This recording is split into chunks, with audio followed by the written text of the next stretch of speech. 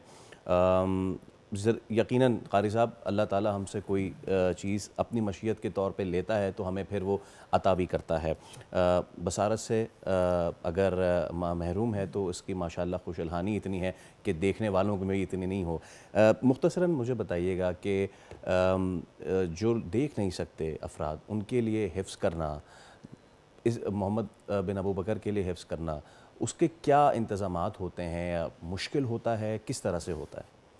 ये तो आपने बहुत अच्छा सवाल किया, क्योंकि ये आपने उन बच्चों के लिए जो इस वक्त घरों में बैठे हैं, उनके माँ बाप मायूस हैं कि हमारे बच्चे माजूर है तो किसी काम के नहीं है।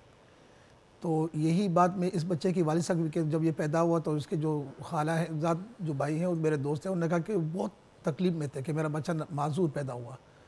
आज वो दुनिया में उसको जो ना वो मकाम जो हम देखने वाले नहीं दे सके, अल्लाह ने इसके ज़रिए दिया। तो इसका बाकायदा निज़ाम है, इसको तो हमने यानी कि अब इसके लिए हम जो इनके एक तालीम बरेल जो अभी अभी उस मरहले में आए नहीं, अभी इस कान से पढ़ रहे हैं, अभी उसको इब्तदाई में वो सिखा रहे हैं। अभी इसके लिए यानी कि दूसरा अब तो ये हाईलाइट हो गया तो और अच्छा हो जाएगा।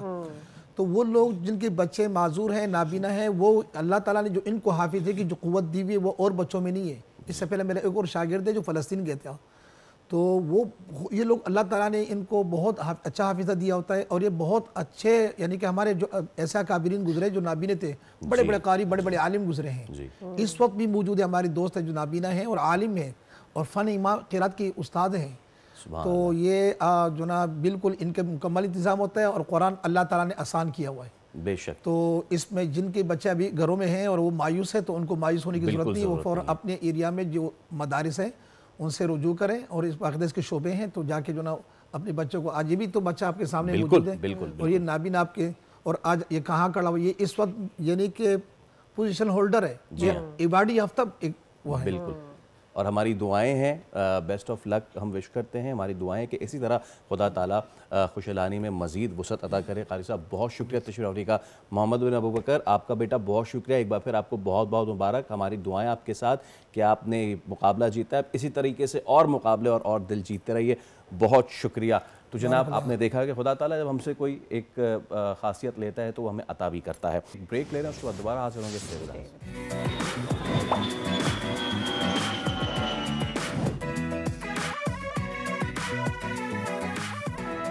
Welcome back again. अब हम आपकी मुलाकात कराने जा रहे हैं पाकिस्तान की पहली आलमी मिक्स मार्शल आर्ट्स खातून फाइटर अनीता करीम से, जो कि वो अपनी जीत के तसलसल को बरकरार रखे हुए हैं और आने वाले कुछ इवेंट्स में भी हमें उनकी नुमाइंदगी नजर आएगी जिसकी तैयारी वो कर रही हैं। तो बात कर लेते हैं, एक्चुअली डायरेक्टली अनीता के पास चले जाते हैं ताकि हम वक्त ज़ाया ना करें और उनको बात करने का मौका ज़्यादा दें और जाने उनसे कि क्या प्लान्स हैं for us to watch her win again.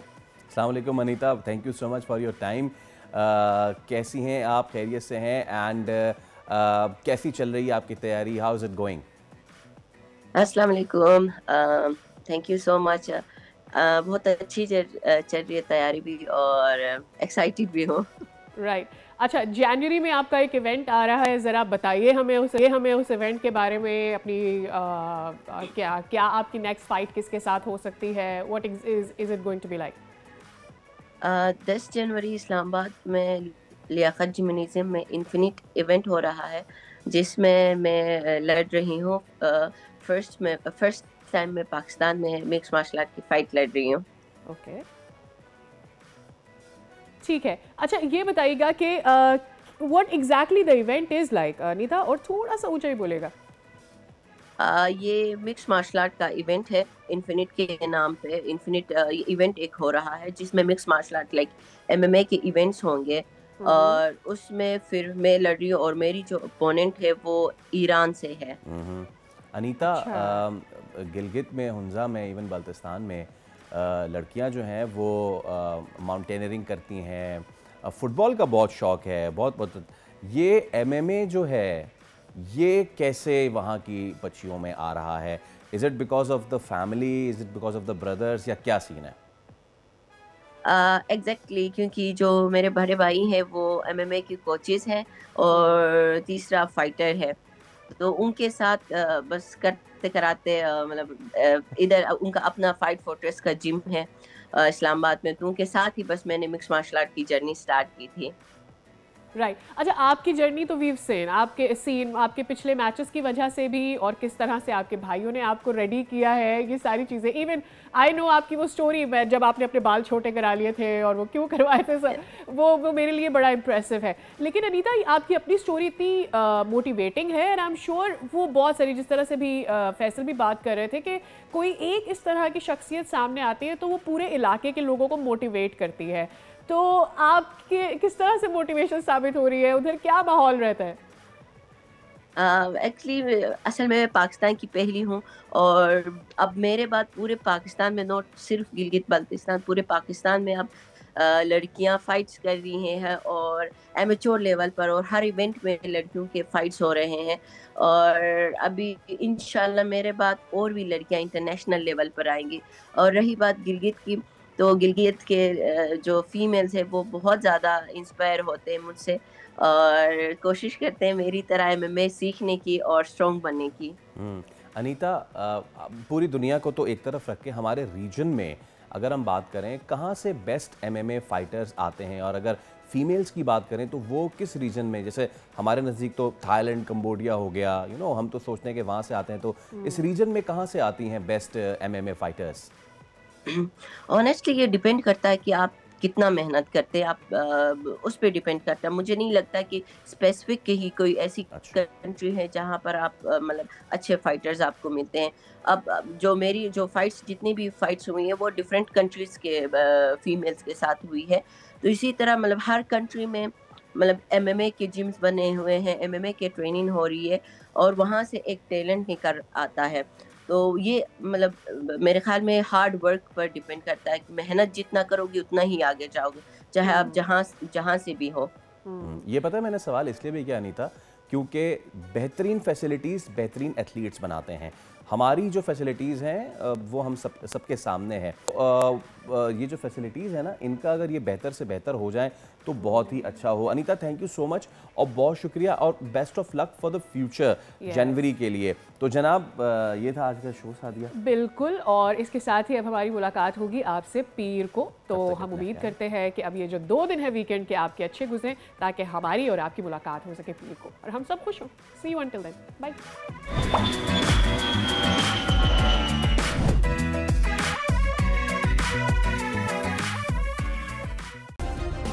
Subscribe करें और बेल दबाएं ताकि कोई खबर रह न जाए।